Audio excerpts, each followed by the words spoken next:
Hello, Mystics. I hope everyone is having a great day today. It is a really chilly morning, and I'm so happy about it. Y'all, it's so hot here most of the time. I'm so over hot weather and so excited about the fact that it is really starting to feel like fall. So, yay. Mug of the day, guys. This completes my Nightmare Before Christmas set of coffee mugs. So, today I wanted to talk about the feminine divine for several reasons. For one, I love being a woman, y'all. And to me, one of the there's several rewarding aspects of being a witch, but the fact that my practice involves not just male but female deities is one of the things I truly enjoy, and really was one of the big aspects for me to even start exploring this, path. Because obviously the monolithic male hierarchy type religions are very popular, and there's just not a lot, y'all, about a lot of religions out there that really encompass both men and women. Not to say that in the Abrahamic religions there aren't women who play a role in those religions, but let's face it, they're not very kind to women, even with the powerful ones. So that was a big turnoff whenever I decided to figure out how I wanted to express my spirituality and what I wanted to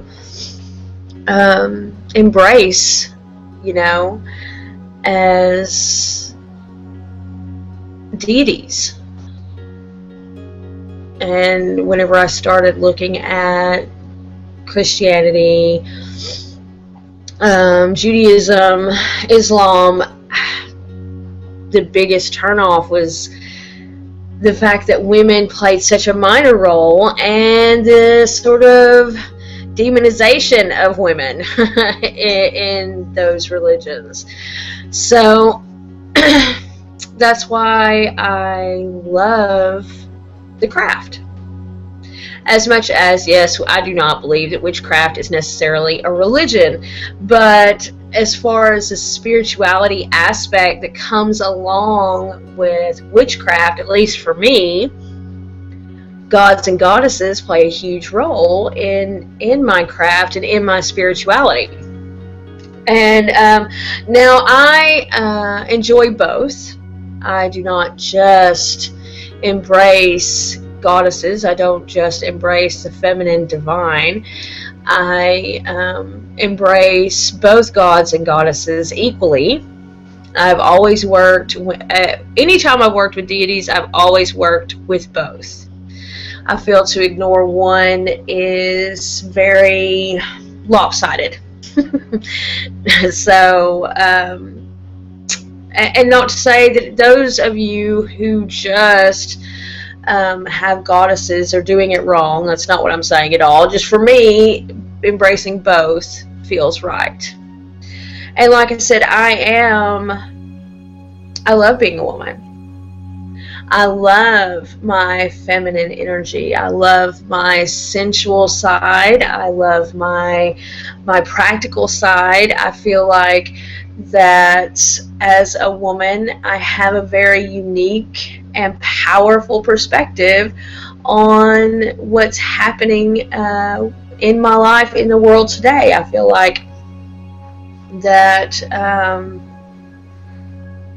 there's no better way to live in this world than as a woman right now.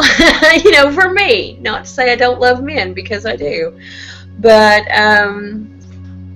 I have been a man before in my previous lives, and I'm sure at the time I thoroughly enjoyed that. But right now, I'm a woman, and I really love being a woman. And so, I believe, I hear a lot of people talk about the fact that they, whenever it comes to deity worship, that, they worship the divine goddess or the feminine divine, and it's very non-specific for some people. To me, the feminine divine is an aspect of myself. It's not just a goddess or some, higher source that I'm not personally connected to, or even if I was personally connected to, I don't feel like it's something outside of me. I'll put it that way. It's kind of hard to put it in words, but it's a part of me. It is who I am. It's an aspect of myself. I feel like we are all pieces of divine having a human experience.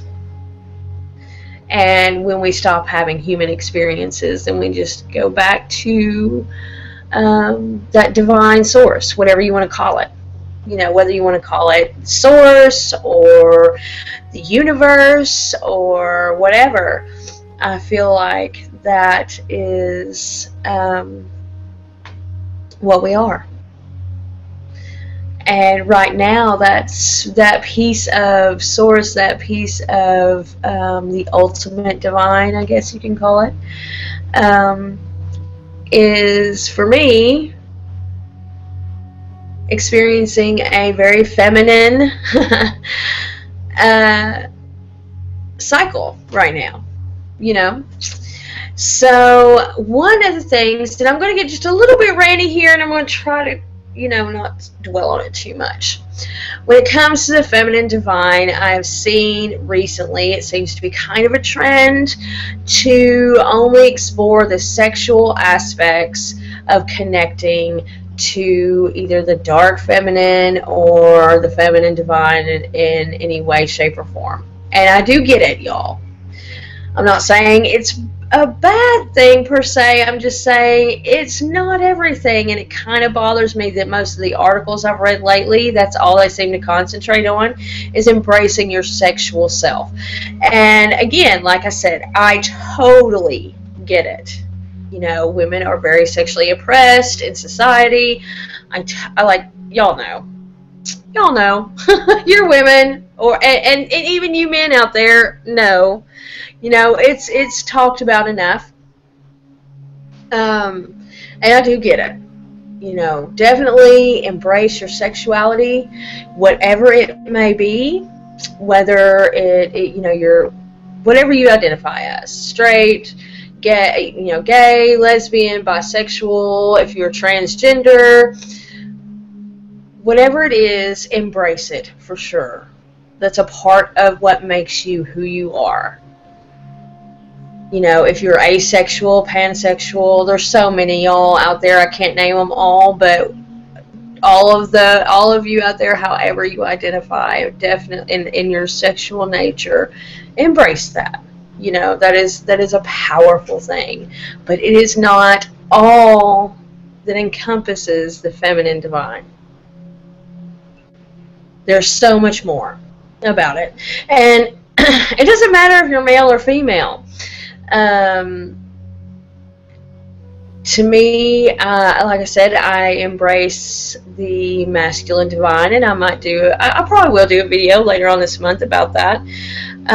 But we all have feminine aspects regardless of our gender, regardless of the equipment we're born with.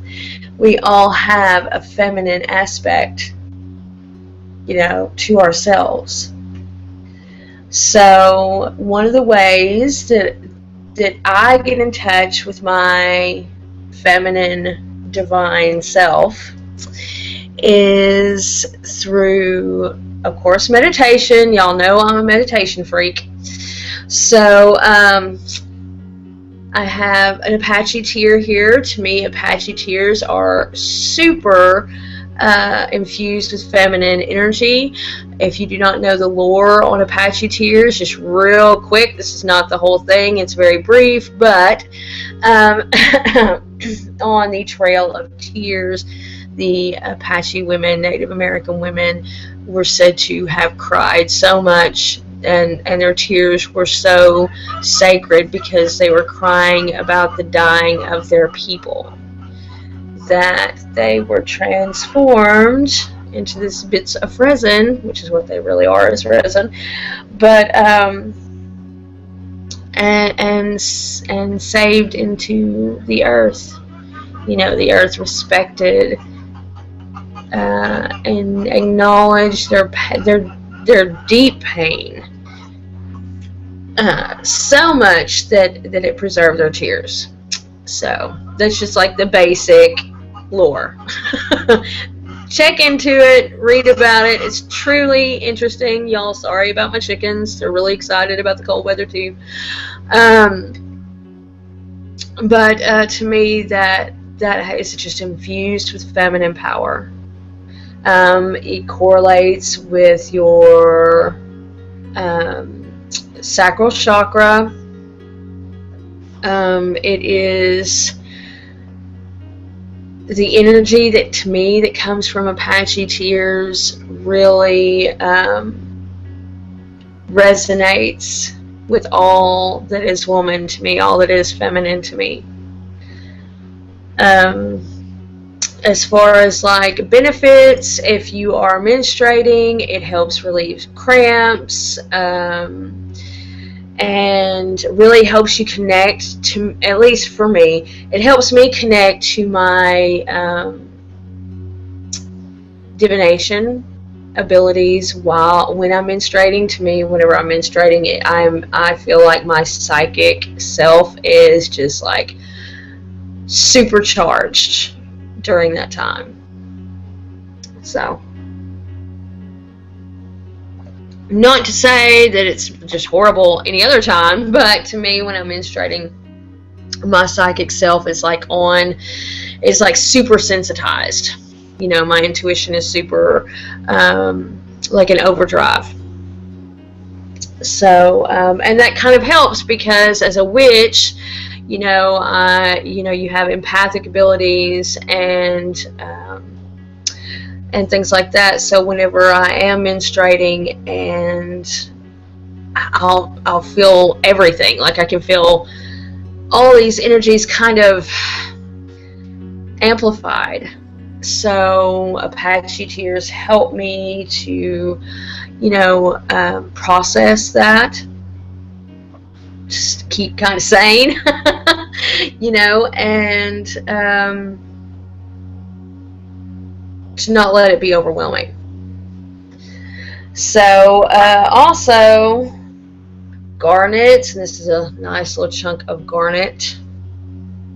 So hard to see the red without any real, kind of can see the fact that it's red, but I love garnets. Garnets to me they do help me connect to the feminine divine. They're not necessarily just about feminine vibes, okay? I don't want to make it sound that way, but to me they do play a big part in connecting to my higher self, my divine self, and connecting to that aspect of the feminine divine. So I really enjoy using garnets to do that, and it really helps me embrace aspects of myself that sometimes I don't necessarily want to embrace. You know, not just the fact that, you know, your menstrual cycle can be not any fun, but there are other aspects of being a woman that sometimes can be challenging, or maybe things you not necessarily want to accept as a truth. You know, sometimes it's health related, sometimes it's mental. You know, especially in today's society, you know, it's certain traumas, not to say that only women can experience like sexual abuse and sexual trauma, or even just physical trauma.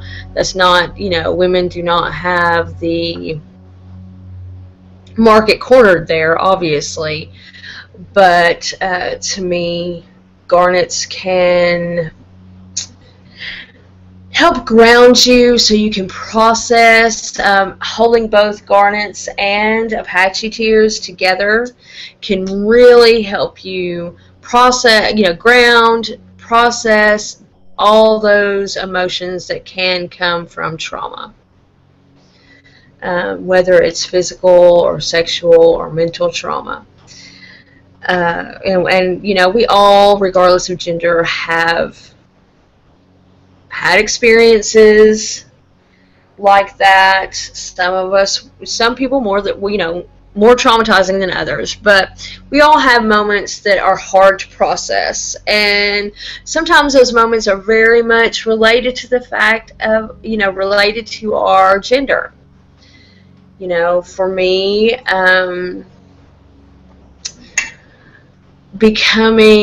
feeling empowered, especially throughout my late teens and 20s, whenever I was away from my family and out of the house, and kind of just into the world as my own, you know, on my own. I made a lot of bad choices. I went through a lot of things that made me feel like I was being taken advantage of because of my gender.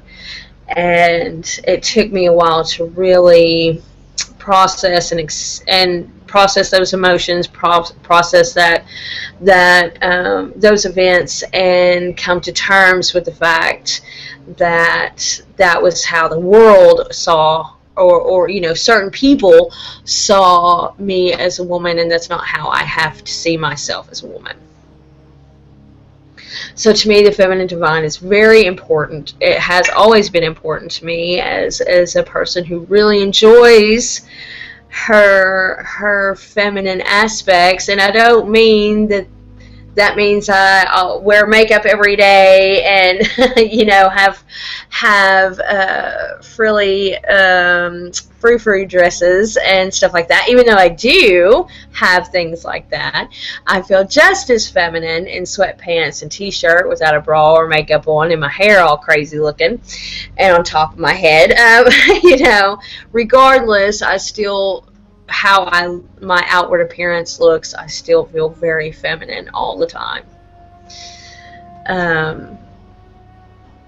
And a lot of that is because of my relationship with my feminine divine, with my higher self, with my goddesses, and even with my gods, you know, because as much as, yes, goddesses do reflect are a part of the feminine divine, gods still have those feminine aspects depending on which gods that you follow. But honestly, all of them have certain aspects that are very empowering, that can be very empowering for women. So yeah, y'all, that's really all I wanted to discuss, is the fact that, yes, you know, the idea of deity being a woman as well as a man is a very powerful aspect of my craft. You know, it's a thought process that is very powerful to me. It's a truth that I truly enjoy, and one of the reasons why I started going down this path and embracing my feminine side, my feminine, the part of me that is the feminine divine, is a very interesting journey. And like I said, Apache tears, garnets, there's other crystals that, you know, I feel also connect, but I wanted to talk about those two specifically. I feel like they're a great combination to work with together. As far as rituals go, I almost forgot to talk about those. As far as rituals go, I might not do a full-fledged big production ritual during the full moon, but to me, the full moon is a night where I really concentrate on that aspect of myself, my own feminine, divine nature, and not just by, you know, drawing down the moon, which is great, you know, it is very empowering, but also just going outside under the full moon. I like to go outside under the full moon, and sometimes I will just sit and kind of just be bathed in the light of the full moon. A lot of times I will dance outside under the full moon, not necessarily naked, because I don't want to give my elderly neighbors a heart attack. Not that I don't enjoy being naked, but you know, they might not appreciate it as much as I do. But I will go out there, and we have this amazing field across the road, and it's just completely open, and there's no one there, you know, and I will go out in that field whenever it's kept up. Sometime here lately, it's just now been mowed down. It was pretty overgrown, and I really missed going out there and really enjoying the light of the full moon. But yeah, I'll go out there and dance, or bring a blanket and just lay in the grass and just let that full moon energy just fill me up. And to me, it's such a beautiful, sacred moment that really connects me to all that I feel is feminine and powerful about me. So it's truly an amazing experience. I highly recommend it. Let's see. Gosh, y'all, there's so many ways that you can really get in touch with the feminine divine in yourself. And those are just a few, and I don't want this to be like a forever long video. So if you have ways that you like to connect to Goddess, to the feminine divine in yourself, I would love to hear about them. How do you feel that things are, you know, the feminine divine is represented in the craft right now? How do you feel like it's kind of leaning in a way, you know, more towards sexual empowerment than actual feminine empowerment? Let me know. I'd love to hear your thoughts, and we can have an amazing discussion about it. Y'all have a wonderful day, and I hope that your day is very blessed and very magical. Keep witching on, witches. Bye.